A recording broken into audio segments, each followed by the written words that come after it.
நஅபுதுஹு நஸ்தஈனுஹு சய்யாத்தி ஆமாலனா மயஹ்தி லஹு ஃபலா முலில் லஹு மயஹ்தி லஹு ஹாதியலா அஷ்ஹது அன் லா இலாஹா இல்லல்லாஹ் அஷ்ஹது அன்ன முஹம்மதன் அப்துஹு வ ரசூலுஹு இன்ன அஹ்ஸனல் ஹதீஸி கிதாபுல்லாஹ் வ ஹதி முஹம்மதின் முதுவசாத்துகா குல்லு முதுவசத்தின் பிதுஆ குல்லு பிதுவத்தின் லலாலா குல்லு லலாலத்தின் பின்னார்.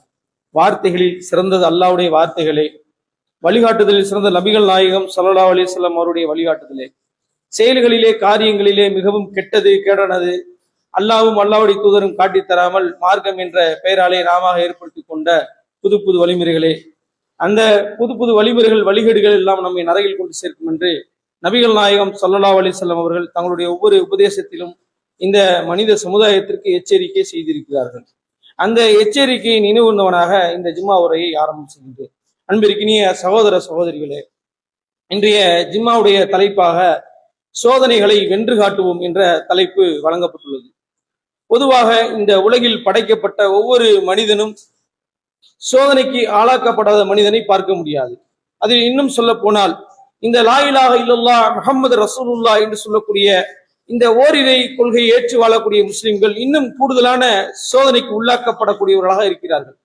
அல்லாஹ்வின் தூதரவர்கள் சொன்னார்களே, ஒரு மனிதன் இந்த இஸ்லாமிய மார்க்கத்தை முழுமையாக ஏற்றுக்கொண்டால் பள்ளத்தை நோக்கி எப்படி வெள்ளம் வருமோ அதுபோல உங்களை நோக்கி சோதனைகள் உங்களை சூழ்ந்து கொள்ளும் என்று அல்லாஹ்வின் தூதரவர்கள் சொன்னார்கள்.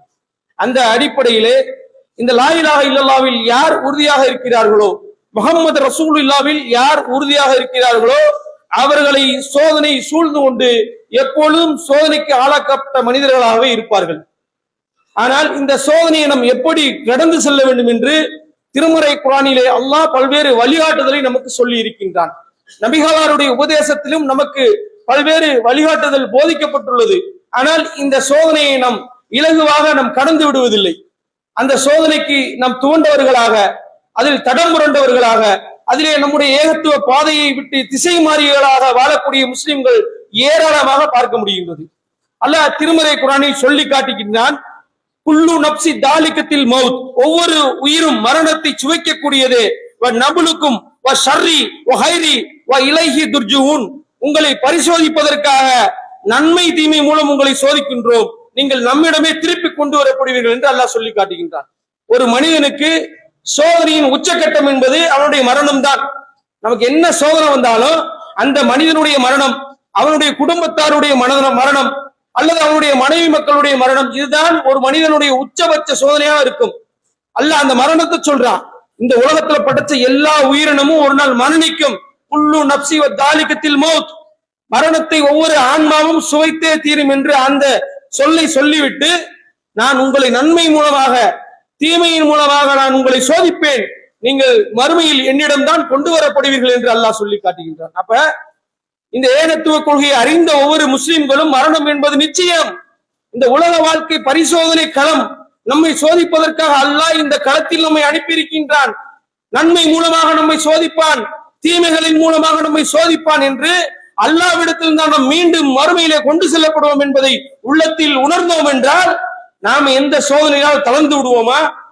எந்த சோதனையாலும் நம்ம பாதிக்கப்பட்டவர்களாக, தடம் புரண்டவர்களாக, திசை மாறியவர்களாக மாறிவிடுவோமா என்பதை நம்மை நாமே உள்ளத்தில் சுய பரிசோதனை செய்து கொள்ள வேண்டும். நாம் என்ன நினைக்கிறோம்? நமக்கு மட்டும்தான் சோதனை என்று மனிதர்கள் நினைத்துக் கொண்டிருக்கின்றோம். நாம் சொல்லுவோம், எனக்கு அல்லாஹ் மரணத்தை தரக்கூடாதா? என்ன மாதிரி என் நிலைமை என் எதிரிக்கு கூட வரக்கூடாது. நம்ம எதிரி எப்படி நினைப்போம்? நாம சொல்லுவோம், ஏன் கஷ்டம், என்னோட சோதனை என் மரணத்தை நிகரான ஒரு சோதனையை அடைஞ்சிருக்கேன், ஏன் கஷ்டம் என்னுடைய எதிரிக்கு கூட வரக்கூடாது, எனக்கு மட்டும் அல்லாஹ் ஏன் இப்படி கஷ்டத்தை தருகின்றான், எனக்கு மாத்திரம் ஏன் சோதனை தருகின்றான் என்று ஒவ்வொரு மனிதனும் புலம்பக்கூடியதை பார்க்கின்றோம். ஆனால் அல்லாஹ் சொல்லி காட்டுகின்றான், உங்களுக்கு முன் சென்றோர் மீது அடைந்த சோதனைகளை போன்று உங்களுக்கு வராமல் நீங்கள் சொர்க்கத்தை அடைந்து விடலாம் எண்ணிக்கொண்டீர்களா என்று அல்லாஹ் கேள்வி கேட்கின்றான். நம்மை பார்த்து கேட்கல, சஹாபாக்களை பார்த்து கேட்கின்றான். எந்த சஹாபாக்களை? பசியால் வயிறு ஒட்டிய சஹாபாக்களை, பாலை பெருவழியிலே உடல்களை இழுத்து அந்த சுடுமணலிலே இழுத்து சென்ற நபித்தோழர்களை, அந்த பாலை பெருவழியிலே சுடுமணலிலே போட்டு கற்களை நெஞ்சிலே சுமந்த நபித்தோழர்களை பார்த்து அல்லாஹ் சொல்றான், நீங்க கஷ்டப்படுறீங்களே, உங்களோட சிரமப்படாம உங்களுக்கு முன் வாழ்ந்தோர் இருந்தாங்களே அது மாதிரி இல்லாம நீங்க சொர்க்கத்தை இலகுவா அடைந்து விட நினைக்கிறீர்களா என்று நபி தோழர்களை பார்த்து கேட்கின்றான் என்று சொன்னால், அதில் ஒரு தூசி அளவுக்கு நாம் சோதனை அடைந்திருப்போமா? நம்மை நாமே சுய பரிசோதனை செய்து கொள்ள வேண்டும். எப்படியெல்லாம் சோதனை வரும் நமக்கு?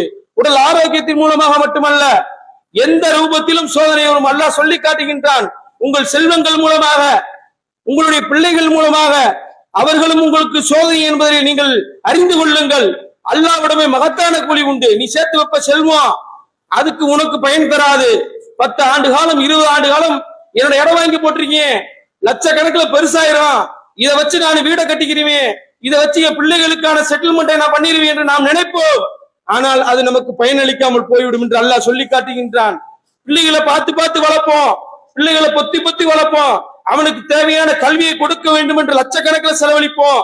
ஆனால் நம் பிள்ளைகள் நமக்கு பயனளிக்காமலே மார்க்கத்துக்கு முரணான திசையை நோக்கி சென்று விடாமல் இருப்பது என்ன நிச்சயம்? அதைத்தான் அல்லாஹ் சொல்லி காட்டுகின்றான், உங்கள் செல்வங்களும் உங்கள் பிள்ளைகளும் உங்களுக்கு சோதனை என்பதை நீங்கள் அறிந்து கொள்ளுங்கள். அல்லாட்ட மட்டும்தான் உனக்கு மகத்தான கூலி இருக்கு, அதை உள்ளத்துல வச்சுக்க என்று சொல்லி அல்லாஹ் எச்சரிக்கை செய்கின்றான். பெரும்பாலும் நம்ம சமுதாயத்துல நமக்கு பெரும்பாலும் செல்வம் தான் சோதனை. அல்லாஹ்வின் தூதர் அவர்கள் சொல்லி காட்டுகிறார்களே, நிச்சயமாக ஒவ்வொரு சமுதாயத்திற்கும் ஒவ்வொரு சோதனை. என்னுடைய சமுதாயத்திற்கு செல்வம் தான் பெரும் சோதனை என்று சொன்னார்களே, நமக்கு செல்வத்தின் மூலமாக ஏற்படக்கூடிய சோதனையைத்தான் நாம் தாங்கிக்கிற முடியல. நாம வியாபாரம் பார்ப்போம், நம்முடைய தாய் தந்தை வாழையடி வாழையாக ஒரு வியாபாரம் பார்ப்பார்கள். அல்லாஹ் நமக்கு ஒரு சோதனையாக ஒரு சறுக்கலை, வியாபாரத்தில் ஒரு கஷ்டத்தை கொடுப்பான், அந்த நெருக்கடியை கொடுப்பான். அந்த நெருக்கடியில நாம என்ன செய்வோம்? உள்ளம் தடுமாறியவர்களா மாறி விடுவோம், இறைவனுக்கு பாதகமான செயல்ல போயிடுவோம். நிறைய பேர் அப்படி ஏகத்துவத்தை சொன்னவர்கள் கூட ஒரு அட்டையை வாங்கிட்டு வந்து கடையில தொங்க விட்டதை பார்த்திருக்கோம். லா இலாஹ இல்லல்லாஹ்வில் உறுதியாக இருந்தவர்கள் கூட வியாபாரத்தில் ஒரு பலகீனம் அடைந்த உடனே இந்த அட்டையை கொண்டு போய் தொங்க விடுவோம், ஏதாவது நன்மை நடக்கும் என்று சொல்லி. அந்த அளவுக்கு உள்ளம் தடுமாறியவர்களை நாம் பார்த்திருக்கின்றோம். அப்ப ஒரு மனிதனுக்கு சோதனையாக செல்வம் வழங்கப்பட்டால் புலம்பிடுறான், இன்னைக்குதான் வியாபாரத்துக்கு வந்தேன், இவன் வியாபாரத்துல கூடு கட்டி பறக்கிறானே, நான் வாழையடி வாழை என் தாத்தா காலத்துல வியாபாரம் பாக்குறேனே, எனக்கு இப்படி ஒரு பின்னடைவு வந்துருச்சே, நான் இந்த ஏகத்துவ கொள்கையில பயணிச்சதுனால எனக்கு இப்படி வந்துருச்சா, அல்லாஹ் என்னை இப்படி சோதிக்கிறானே என்று சொல்லி புலம்பக்கூடியவர்களை பார்க்கின்றோம். அல்லாஹ்வின் தூதருக்கு அல்பா என்று சொல்லக்கூடிய ஒரு ஒட்டகம், எந்த ஒட்டகமும் வெல்ல முடியாத அளவுக்கு ஆற்றல் படைத்த ஒரு ஒட்டகம். அந்த ஒட்டகத்தை சாதாரண ஒரு கிராமவாசியுடைய 6 வயது ஒட்டகம் எளிமையாக வென்று விட்டது. நபி தோழர்களுக்கு ஒரே சஞ்சலம், ஒரே என்ன செஞ்சாங்க, தடுமாறுறாங்க. அல்லாஹ்வின் தூதரே, உங்களுடைய ஒட்டகம் அல்பா தோல்வியுற்றதே, அது என்னைக்குமே தோத்ததே கிடையாது, அது இந்த சாதாரண ஒரு கிராமவாசியுடைய இந்த சிறிய ஒட்டகத்திடம் தோல்வி அடைந்து விட்டது என்று சொல்லும் போது அல்லாஹ்வின் தூதர்கள் சொல்லி காட்டுகிறார்கள், உயர்ந்த நிலையை அடைந்தது என்றும் தாழ்ந்த நிலையை அடைந்தே தீரும், இதுதான் அல்லாஹ்வுடைய நியதி என்று சொல்லி காட்டுகிறார்கள். சிந்திச்சு பார்க்கணும், நாம் இன்னைக்கு உயர்ந்த நிலையில இருப்போம், நாளைக்கு அல்லாஹ் ஒரு சோதனையாக நமக்கு தாழ்ந்த நிலையை ஏற்படுத்துவான் என்பதில் எந்த மாற்றமும் யாருக்கும் இருக்கக்கூடாது. அதுதான் நம்ம உள்ளத்தை என்ன செய்ய தடம்புரல வைக்கிறது. நான் எப்படி இப்படி ஆனேன், நான் கஷ்டப்பட்டனே, நான் கவனமா தானே இருந்தேன், எனக்கே அல்லாஹ் இப்படி ஒரு சோதனை கொடுத்தேன் என்று சொல்லி மனிதன் தடுமாதற்கு காரணமே அதுதான். அவன் இருக்க பலகீனமே என்னன்னா, பிறரை பார்த்து இவன் இப்படி செய்து விட்டானே, இவன்லாம் இப்படி ஆயிட்டானே, நான் ஏன் இந்த நிலை என்று சொல்லி மனிதனுடைய உள்ளம் சோதனையை பொறுக்காமல், அதை சகித்துக் கொள்ளாமல், இறைவன் காட்டிய அடிப்படையிலே அதில் சரி செய்யாமல் மனிதனை பார்த்து பொறாமை கொண்ட நிலையிலே அவனுடைய உள்ளம் சஞ்சலம் கொண்டதாக மாற்றம் அடைகிறது என்று சொன்னால் அப்படிதான் நாம இருக்கோம். பார்க்கிறோம், பிறரை பார்க்கிறோம், அவன் தொழ மாட்டேங்கிறான், அவன் இஸ்லாமிய மார்க்க வரம்பை மீறி அவனுடைய வாழ்க்கை முறையை அமைத்துக் கொண்டான், அல்லாஹ் அவனுக்கு செல்வத்தை கொடுக்கிறானே, நாம அந்த வரம்புக்குள்ள வாழ்றோம், நமக்கு கஷ்டத்தையும் சோதனையும் தொடர்ந்து கொடுத்து கொண்டே இருக்கின்றானே என்று சொல்லி சஞ்சலம் கொண்ட ஏகத்துவவாதிகளை பார்க்கின்றோம். அல்லாஹ் சொல்லி காட்டுகின்றான், உங்களுக்கு துன்பம் ஏற்பட்டது போல அக்கூட்டத்தாருக்கும் துன்பம் ஏற்படும், இந்த நாட்களை நாமே சுழல செய்கின்றோம் என்று அல்லாஹ் சொல்லி காட்டுகின்றான். நீ கஷ்டப்படுறியா இன்னைக்கு, நாளைக்கு நீ நல்லா இருப்ப, அவன் இன்னைக்கு கஷ்டப்படுறானா நாளைக்கு நல்லா இருப்பான். ஆனா நீ என்றும் ஏகத்துவ கொள்கையை நிலைத்திருந்தால் மறுமையில் நீ வெற்றி அடைவான். துன்பம் என்பது சர்வகால கொஞ்ச நாள் தான், சுழல செய்றேன், உனக்கு இருக்கும் அவனுக்கு இருக்கும், மாற்றம் வரும். ஆனால் மறுமை வெற்றி என்பது நீ செய்யக்கூடிய நல்லறங்கள், அல்லாஹ் மீது வைத்திருக்கக்கூடிய நீ என்னுடைய இறை நம்பிக்கை அடிப்படையில் என்று அல்லாஹ் சொல்லி காட்டுகின்றான். இன்னும் சொல்ல போனால் ஒரு திருமறை குர்ஆன் வசனத்தில் சொல்லும் போது எதற்காக சோதனையை நாம் சுழல செய்கின்றோம் என்று